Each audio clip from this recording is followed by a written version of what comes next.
Hello साथियों, Purvanchal academy YouTube channel पे आप सभी लोगों का स्वागत है। साथियों, जैसा कि हम लोग अर्थमेटिक्स में परसेंटेज पढ़ रहे हैं, सीख रहे हैं, तो आइए आज अर्थमेटिक्स में परसेंटेज का आज क्लास नंबर 4 है। और इस क्लास नंबर 4 में एक पहले सवाल के साथ हम स्टार्ट करते हैं। साथियों, जैसा कि मैंने आपसे बताया था कि परसेंटेज को हम लोग बिल्कुल छोटे छोटे वीडियो में पढ़ेंगे। इसको आप वीडियो को बिल्कुल सीरियल वाइज से देखेंगे। साथियों, मुझे उम्मीद है कि आप इस अगर क्रम में देखेंगे तो आपको बिल्कुल समझ में आएगा, ठीक है। क्योंकि मैंने इस बिल्कुल एक जीरो लेवल से धीरे धीरे करके सवाल को हम लोग अच्छे अच्छे सवाल धीरे धीरे पढ़ रहे हैं, सीख रहे हैं। तो आइए आज आज उसी क्रम में एक सवाल के साथ स्टार्ट करते हैं आज का क्लास। तो साथियों, आज का ये पहला सवाल, एक आदमी प्रत्येक माह अपने वेतन का एक निश्चित भाग बचाता है ताकि एक साल में वह एक कार खरीद सके।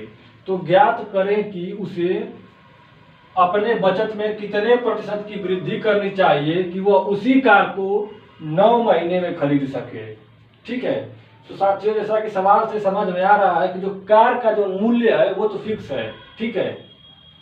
एक व्यक्ति है, वह पहले एक साल में वो एक कार खरीद सकता है। वह अपनी बचत जो है इस प्रकार बचत करता है कि वह कार क्या करता है, एक साल में खरीदता है। लेकिन जब वह कार 9 महीने में खरीदना चाहे तो वह अपनी बचत को कितना बढ़ा दे ताकि वह कार वह एक साल में न खरीद कर 9 महीने में ही खरीद ले, ठीक है।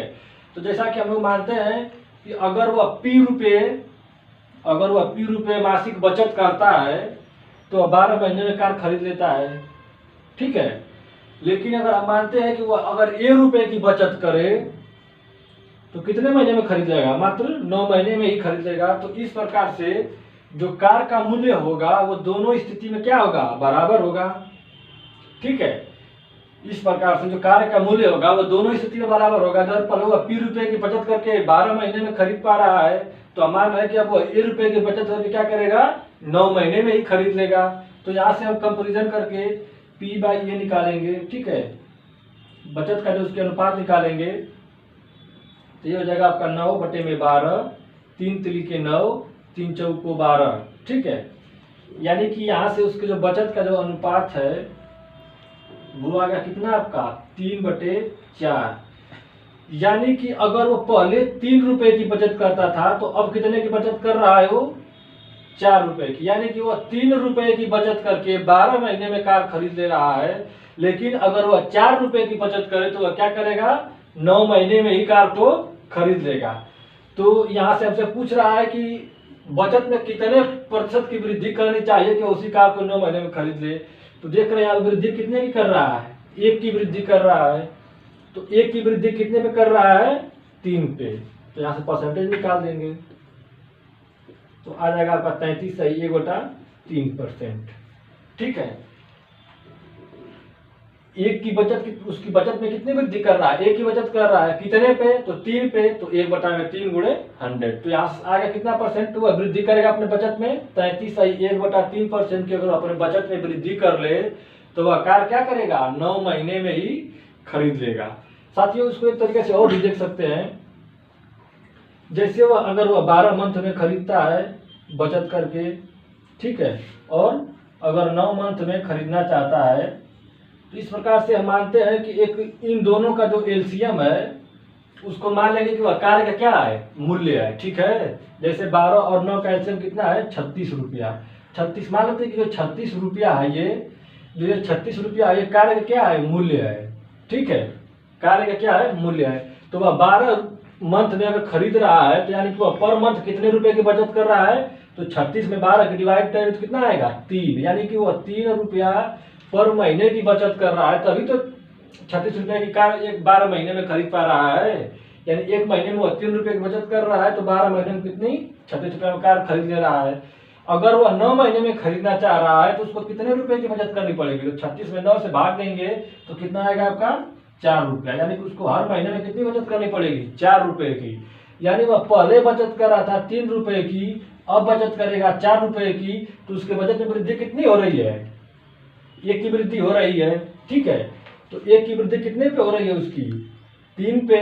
तो 1/3 × 100, यानी कि 33/1/3%। 1/3 की बेसिक फ्रैक्शन मैंने आपको बताया था कितनी होती है, 33/1/3%। तो यानी कि जो उसको अपनी बचत में वृद्धि कितनी करनी पड़ेगी, 33/1/3% की।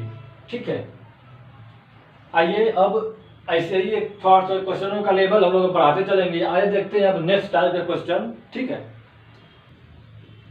आइए देखते हैं अगला सवाल।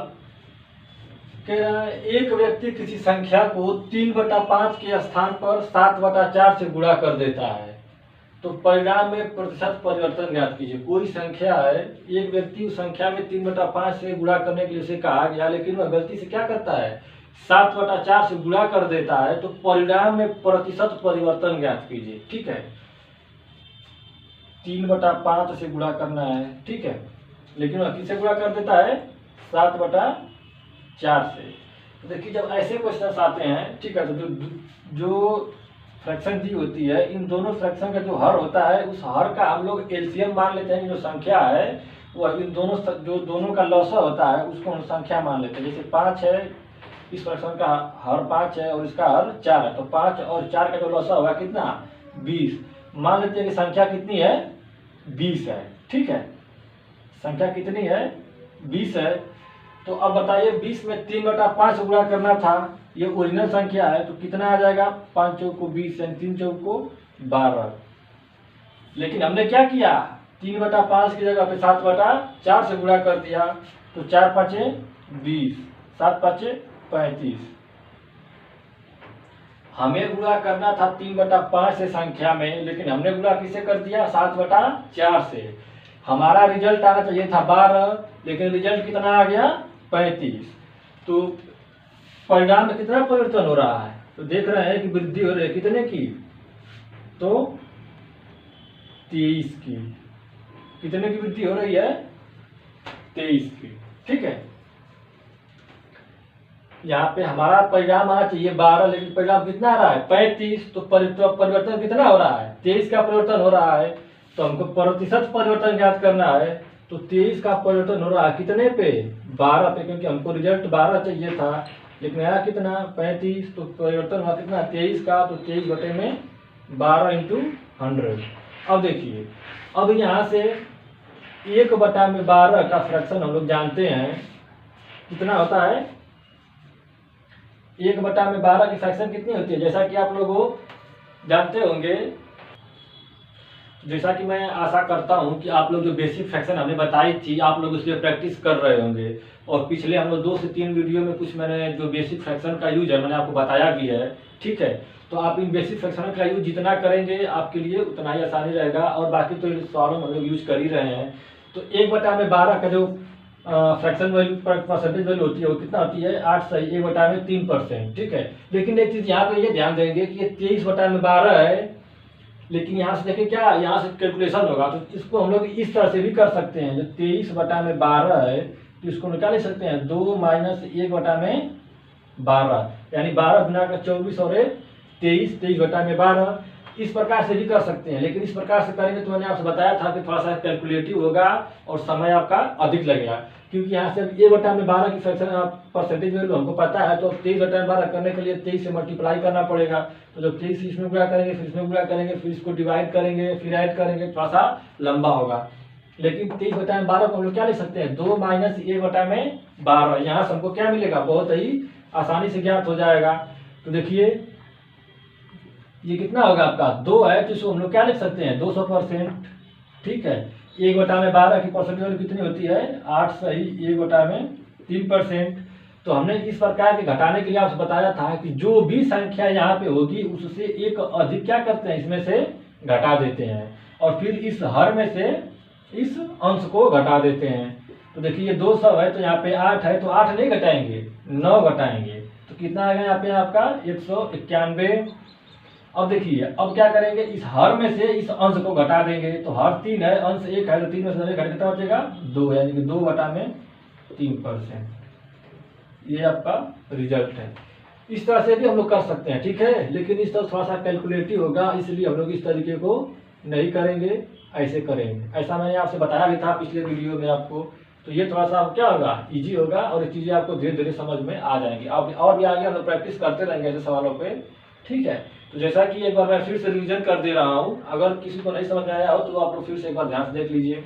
कह रहा है कि एक व्यक्ति किसी संख्या को 3/5 के स्थान पर 7/4 से गुणा कर देता है, तो परिणाम में प्रतिशत परिवर्तन ज्ञात कीजिए। कोई संख्या है 3/5 से गुणा करने के लिए कहा गया, लेकिन गलती से क्या हुआ, 7/4 से गुणा कर दिया गया। तो पूछ रहा है कि जो परिणाम मिल रहा है उस परिणाम में कितने प्रतिशत का परिवर्तन हो रहा है, ठीक है।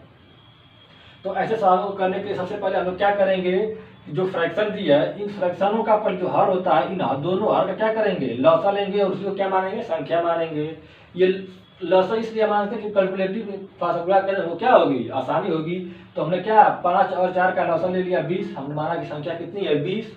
तो 20 में 3/5 से गुणा करने के लिए कहा गया, तो रिजल्ट कितना हमको मिलना चाहिए 12, लेकिन गलती से क्या हुआ 7/4 से गुणा कर दिया गया, तो रिजल्ट कितना मिल गया 35। तो रिजल्ट में कितने प्रतिशत का परिवर्तन हो रहा है, यानी मिलना चाहिए 12 लेकिन मिल रहा है 35, यानी कि 23 का परिवर्तन हो रहा है, 23 अधिक रिजल्ट मिल रहा है। तो 23 कितने पर अधिक मिल रहा है 12 पे, 23/12 × 100, यहाँ से परसेंटेज निकाल देंगे तो आपका आया कितना 191 से 2/3% की क्या हो रहा है, परिणाम में वृद्धि हो रही है, ठीक है।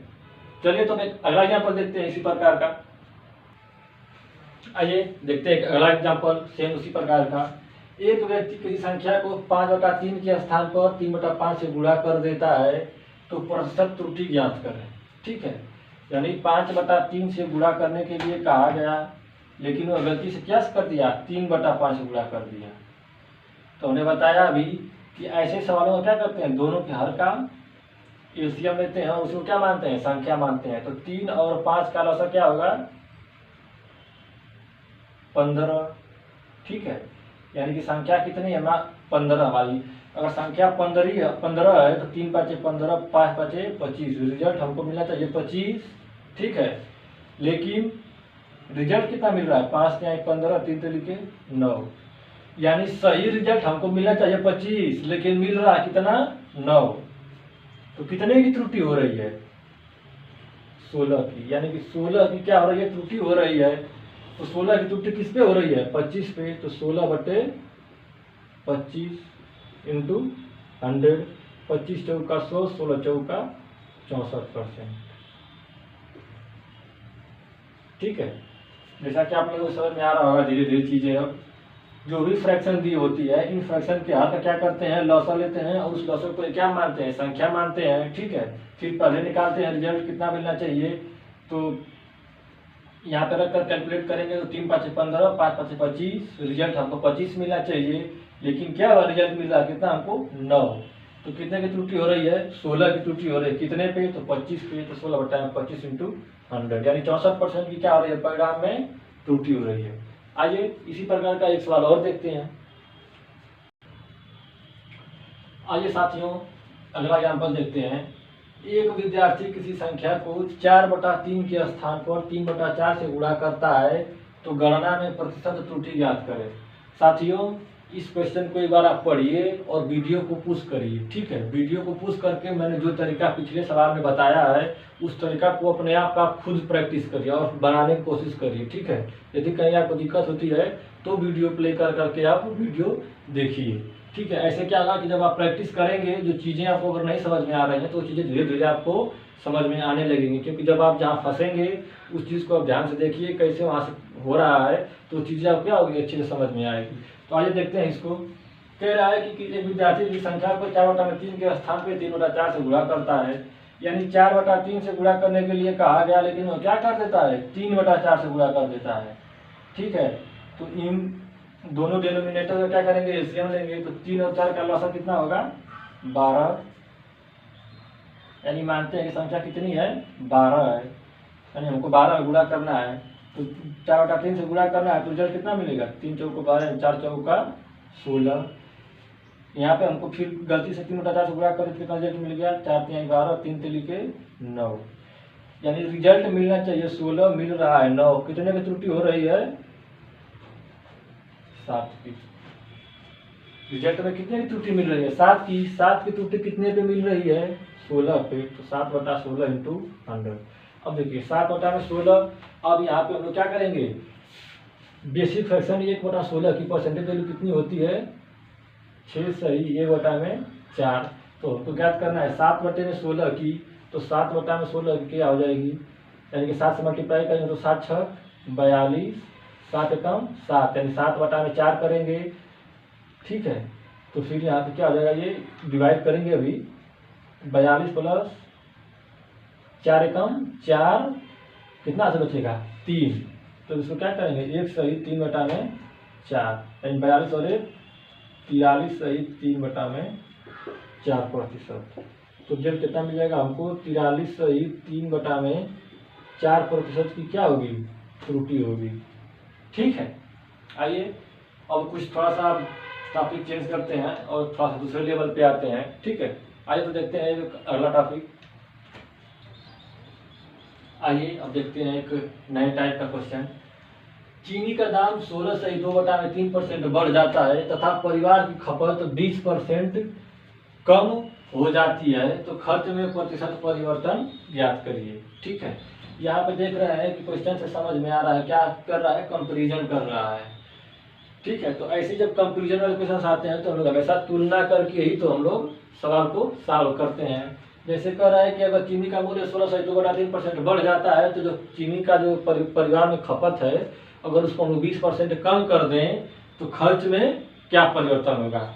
ठीक है, यानी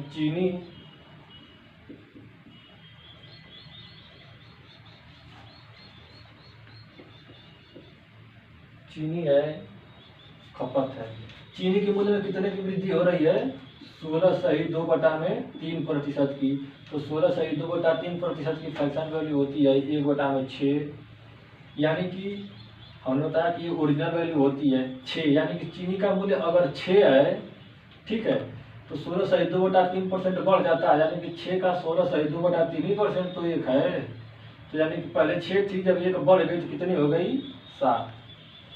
यानी कि चीनी का मूल्य पहले था 6 रुपया पर किलोग्राम, फिर बढ़ कितना हो गया?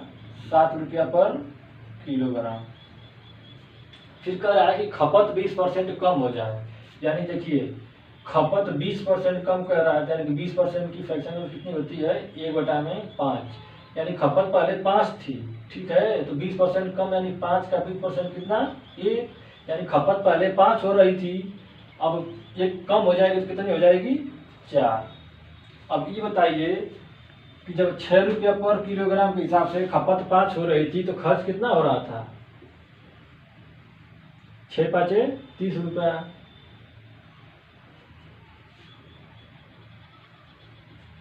और जब 7 रुपया पर किलोग्राम के हिसाब से 4 किलो खपत हो रहा है तो कितना खर्च हो रहा है? 7 चौक 28 रुपया। तो देख रहे हैं खर्च में परिवर्तन कितने की हो रहा है? तो त्रुटि हो रही है कितने की? 2 रुपये की।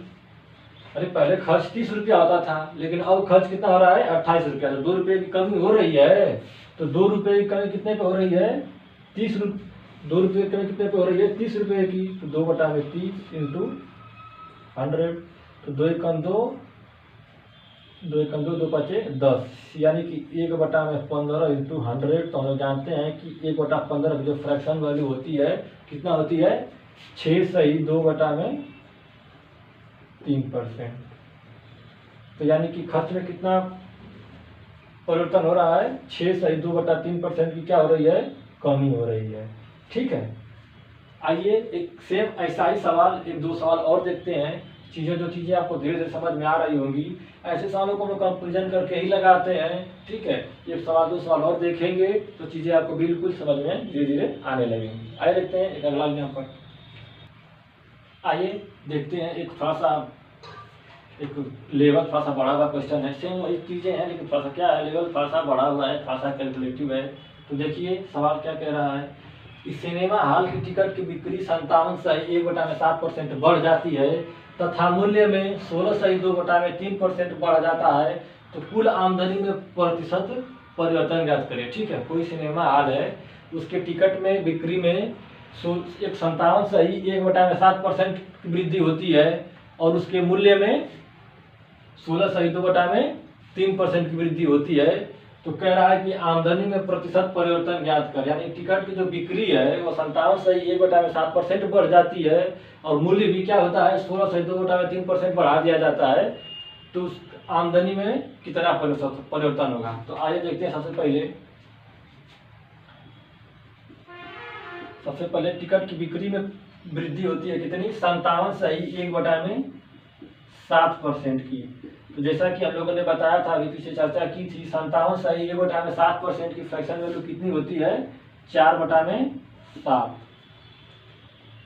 तो 57/1/7% की वृद्धि होती है। तो यहाँ पे हमने बताया था कि ओरिजिनल वैल्यू होती है, यानी कि टिकट की बिक्री पहले 7 हो रही थी, तो 7 अब कितना 57/1/7% की वृद्धि हो रही है, यानी 7 का है तो 57/1/7% कितना है, 4 है।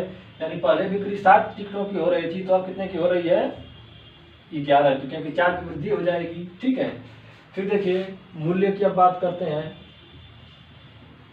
तो कह रहा है कि मूल्य में 16/2/3% बढ़ जाता है, यानी कि मूल्य 16/2/3% बढ़ जाता है। तो 16/2/3% की फ्रैक्शन कितनी होती है, 6। यानी कि पहले कितना था मूल्य, पहले था 6 रुपये पहले टिकट था, तो जब 6 का ही तो 16/2/3% कितना है, 1 है, यानी कि 1 बढ़ जा रहा है, तो कितना हो जा रहा है मूल्य अब 7। ठीक है, तो बताइए जब बिक्री 7 टिकटों की हो रही थी, मूल्य 6 रुपये था, तो आमदनी कितनी हो रही थी, तो आमदनी कितनी हो रही थी, तो 7×6 42 रुपये की। ठीक है, लेकिन जब टिकटों की बिक्री 11 हो गई और मूल्य 7 हो गया, तब आमदनी कितने की होगी, 77 की। ठीक है।